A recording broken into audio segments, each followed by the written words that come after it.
Le Pérou dispose d'une industrie textile très développée. Il possède une culture et une production de coton et de fibres d'apalga de haute qualité et d'une capacité de confection de vêtements pouvant répondre rapidement aux commandes de marques leaders du monde. Une délégation péruvienne est présentement à Montréal pour une mission commerciale de 12 jours. Et pour en parler, nous accueillons Ricardo Ruiz, président de la Chambre de commerce Pérou-Canada de Montréal. Bonjour. Bonjour. Alors, l'objectif de cette première mission que vous effectuez au Canada?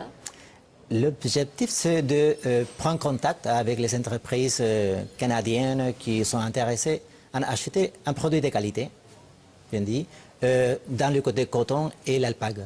C'est vraiment ouvrir le marché.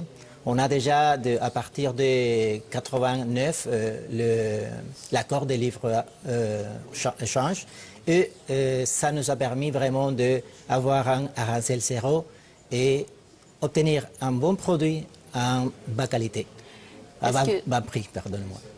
À bas prix. Est-ce que le coton du Pérou ou les fibres d'apalga ont une particularité spéciale par rapport aux autres fibres? Il n'y a pas d'influence des produits chimiques dans les processus réguliers dans le processus de base. C'est un produit travaillé à main fondamentalement et je pense que sont presque 6000 années d'expérience. On parle de les cultures pré-Inca qui font ce type de travail jusqu'à maintenant. Donc, les types de produits que vous fabriquez au Pérou et qui sont destinés pour le marché nord-américain, est-ce que ce sont surtout des vêtements ou des produits pour l'été, pour l'hiver? Quel type de produits? Il y a la variété, sont adaptés à les conditions. Actuellement, la tendance oblige les producteurs à faire des adaptations, mais ils sont capables de s'adapter à l'hiver, à l'été. Ça, c'est pas, on dirait, c'est pas limité à une saison. Actuellement, au Québec, quel type de produits péruviens qu'on peut retrouver dans l'industrie du textile? Ben, produits pour... il y a la variété presque complète des vêtements en général, d'accessoires aussi, avec l'alpaga. Et en coton, je pense qu'il y aura plus ou moins en 40%, 50% des variétés de produits qu'on utilise régulièrement. Vous l'avez dit, il y a eu un accord de libre-échange entre le Canada et le Pérou, je crois signé en 2009.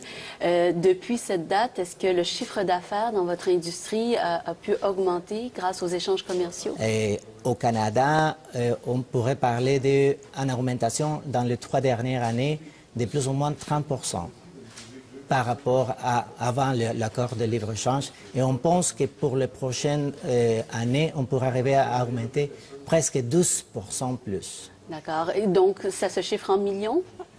Oui. Je n'ai pas le chiffre maintenant, mais c'est significatif, en fait. Mais... Donc, OK. Et en terminant, vous avez fait Toronto juste avant de passer par Montréal. Oui. Ça va mieux à Montréal qu'à Toronto, les premiers contacts? En fait, il y a différents acheteurs, mais c'est plus intéressant peut-être Montréal maintenant. On voit qu'il y a une expectative meilleure, de bons résultats on avait obtenus. D'accord. Ricardo Ruiz, merci beaucoup d'être passé nous voir. Merci. Merci à toi.